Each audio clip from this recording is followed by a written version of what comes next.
bertemu kembali.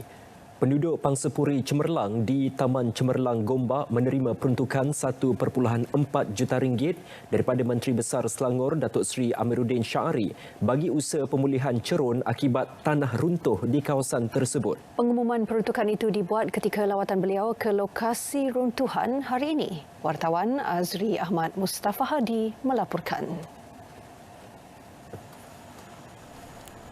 Menurut Datuk Seri Amiruddin, 1 juta ringgit daripada jumlah sumbangan diperuntukkan oleh Unit Perancang Ekonomi Negeri Selangor.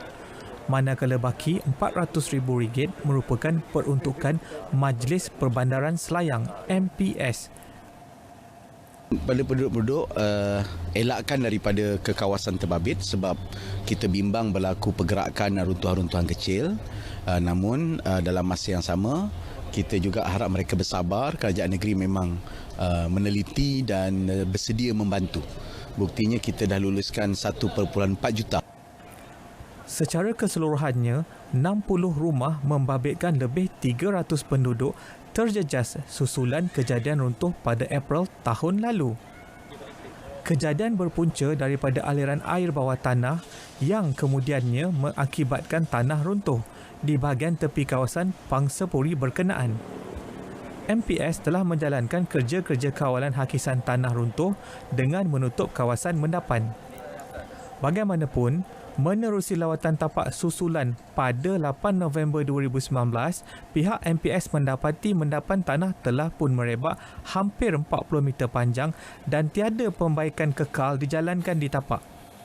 Sebagai kejuruteraan, Majlis Perbandaran Selayang telah membuat research kajian apakah punca masalah dan penyelesaiannya.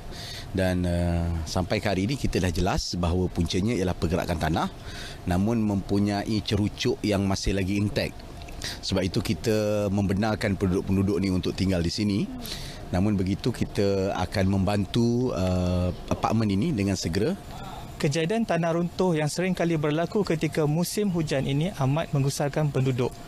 Hari ini kami berada di apartmen Cemerlang Gombak untuk melihat keadaan tanah runtuh yang berlaku di sini.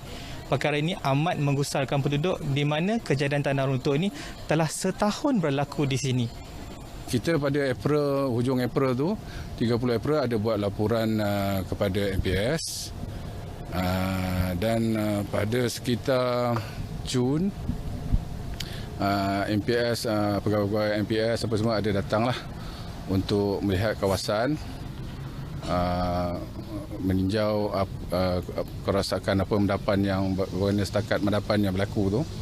Apa keputusan daripada, kemudian kita dapat keputusan daripada MPS bahawa kawasan ni adalah di luar, dia bukan tanah kerajaan sebab tanah persendirian. So kami terpaksa work out sendirilah, cari dana untuk membuat pembaikan ni. So dengan tu kita terpaksalah buat surat kepada MB untuk meminta bantuan lah sebab kos agak tinggi lah sebab dengan adanya dana kita ni memang tak mencukupi lah. Saya penduduk yang paling ujung lah, yang paling berdekatan dengan tempat kejadian. So apa yang jadi ni memang kami agak merisaukan kami lah, memang merisaukan lah sebab rumah kami paling dekat dengan tempat kejadian. So bila nak tidur tu pun kita terasa tak tenteram. So apa yang dicakapkan oleh kerajaan negeri ni amat melegakan lah. Bajet semua dah telah diluluskan dan kami berterima kasih lah kepada kerajaan negeri. Saya pun berharap perkara ini dapat dipercepatkan lagi lah. Sebab benda ni pun dah dekat setahun daripada tahun lepas lagi.